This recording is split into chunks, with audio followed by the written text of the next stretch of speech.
यहाँ पे हम श्रीमद् भगवत गीता का अध्याय 3 पढ़ना शुरू करेंगे।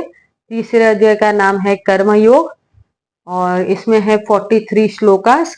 अर्जुन ने कहा, हे जनार्दन, हे केशव, यदि आप बुद्धि को सकाम कर्म से श्रेष्ठ समझते हैं तो फिर आप मुझे इस घोर युद्ध में क्यों लगाना चाहते हैं। आपके व्यामिश्रित अनेकार्थ उपदेशों से मेरी बुद्धि मोहित हो गई है, अतः कृपा करके निश्चय पूर्वक मुझे बताएं कि इनमें से मेरे लिए सर्वाधिक श्रेयस्कर क्या होगा।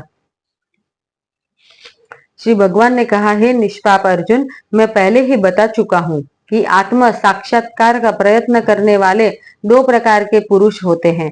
कुछ इसे ज्ञान योग द्वारा समझने का प्रयत्न करते हैं तो कुछ भक्तिमय सेवा के द्वारा। न तो कर्म से विमुख होकर कोई कर्म फल से छुटकारा पा सकता है और न केवल संन्यास से सिद्धि प्राप्त की जा सकती है। प्रत्येक व्यक्ति को प्रकृति से अर्जित गुणों के अनुसार विवश होकर कर्म करना पड़ता है। अतः कोई भी एक क्षण भर के लिए भी बिना कर्म किए नहीं रह सकता। जो कर्मेंद्रियों को वश में तो करता है, किंतु जिसका मन इंद्रिय विषयों का चिंतन करता रहता है, वह निश्चित रूप से स्वयं को धोखा देता है और मिथ्याचारी कहलाता है। दूसरी ओर यदि कोई निष्ठावान व्यक्ति अपने मन के द्वारा कर्मेंद्रियों को वश में करने का प्रयत्न करता है और बिना किसी आसक्ति के कर्मयोग कृष्ण भावनामृत में प्रारंभ करता है, वह अति अति उत्कृष्ट है। अपना नियत कर्म करो, क्योंकि कर्म न करने की अपेक्षा कर्म करना श्रेष्ठ है। कर्म के बिना तो शरीर निर्वाह भी नहीं हो सकता।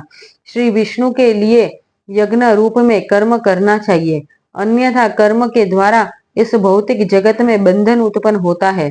अतः हे कुंती पुत्र, उनकी प्रसन्नता के लिए अपने नियत कर्म करो, इस तरह तुम बंधन से सदा मुक्त रहोगे।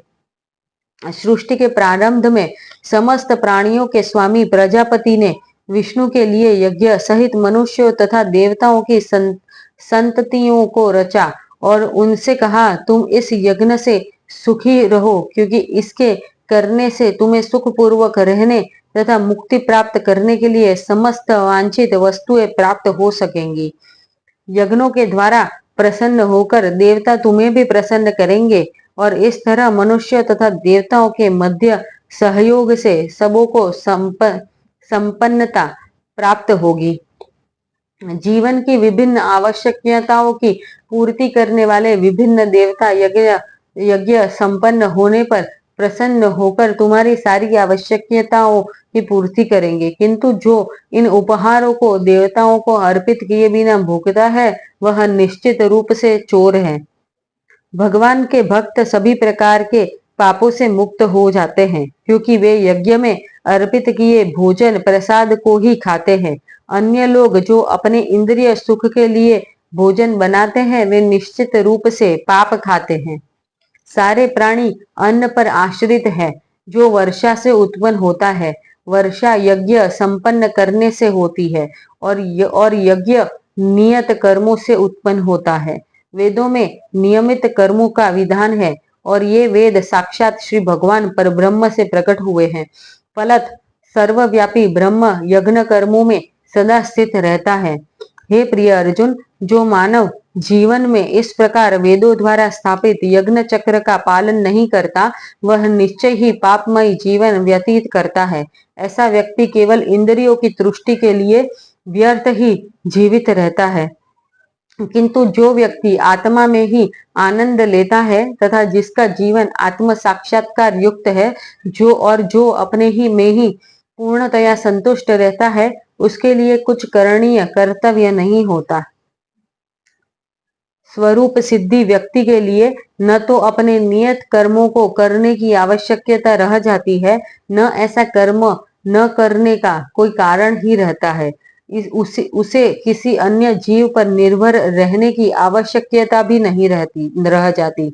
अतः कर्मफल में आसक्त हुए बिना मनुष्य को अपना कर्तव्य समझकर निरंतर कर्म करते रहना चाहिए, क्योंकि अनासक्त होकर कर्म करने से उसे परब्रह्म परम की प्राप्ति होती है। महापुरुष जो आचरण करता है, सामान्य व्यक्ति उसी का अनुसरण करते हैं। वह अपने अनुसरणीय कार्यों से जो आदर्श प्रस्तुत करता है, संपूर्ण विश्व उसका अनुसरण करता है। हे पृथापुत्र, तीनों लोकों में मेरे लिए कोई भी कर्म नियत नहीं है। न मुझे किसी वस्तु का अभाव है और न आवश्यकता ही है, तो भी मैं नियत कर्म करने में तत्पर रहता हूँ।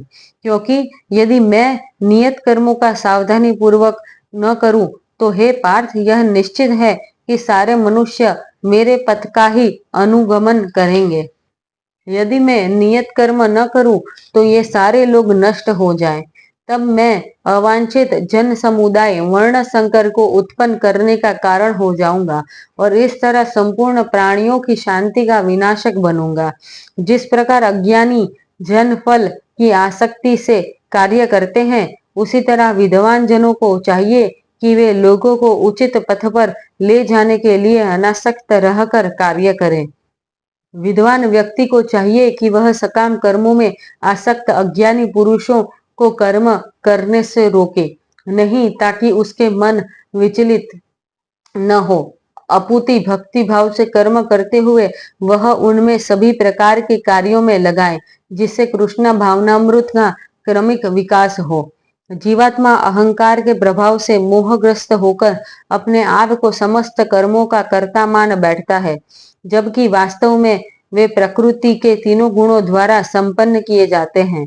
हे महाबाहो, भक्ति भावमय कर्म तथा सकाम कर्म के भेद को भली भांति जानते हुए जो परम सत्य को जानने वाला है, वह कभी भी अपने आप को इंद्रियों में तथा इंद्रिय तृप्ति में नहीं लगाता। माया के गुणों से मोहग्रस्त होने पर अज्ञानी पुरुष पूर्णतया भौतिक कार्यों में संलग्न रहकर उनमें आसक्त हो जाते हैं। यद्यपि उनके ये कार्य उनमें ज्ञानाभाव के कारण अधम होते हैं, किंतु ज्ञानी को चाहिए कि उन्हें विचलित न करे। अतः हे अर्जुन, अपने सारे कार्यों को मुझ में समर्पित करके मेरे पूर्ण ज्ञान से युक्त होकर लाभ की आकांक्षा से रहित, स्वामित्व के किसी दावे के बिना तथा आलस्य से रहित होकर युद्ध करो।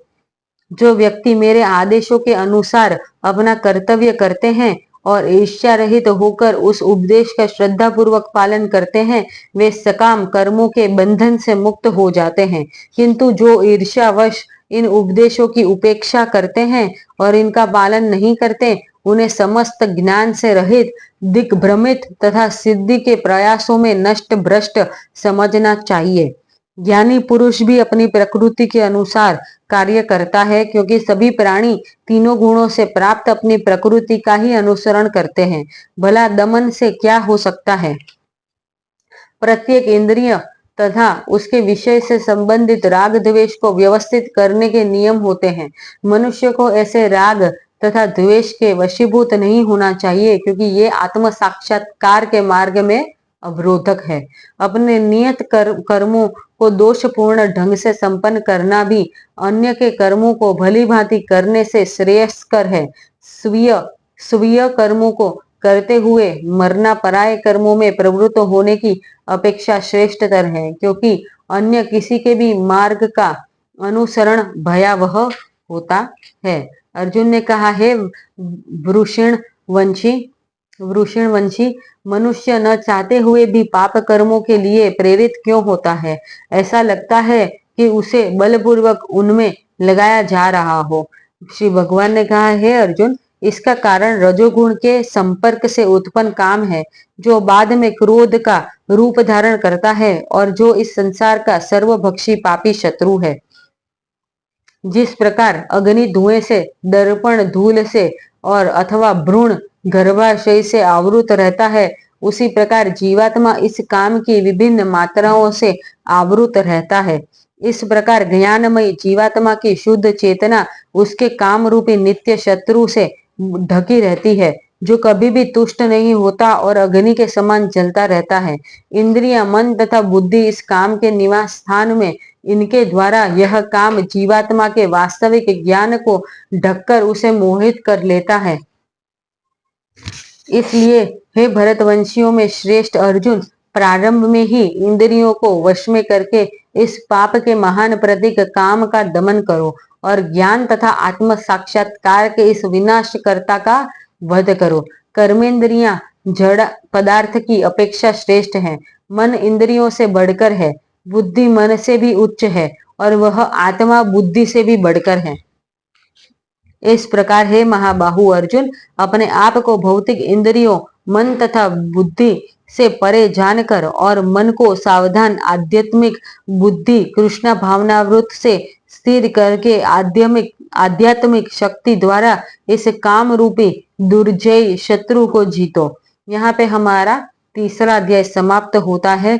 ओम तत्सदिति श्रीमद् भगवद गीतासु उपनिषत्सु ब्रह्म विद्यायां योग शास्त्रे श्री कृष्णार्जुन संवादे कर्म योगो नाम तृतीयोऽध्यायः।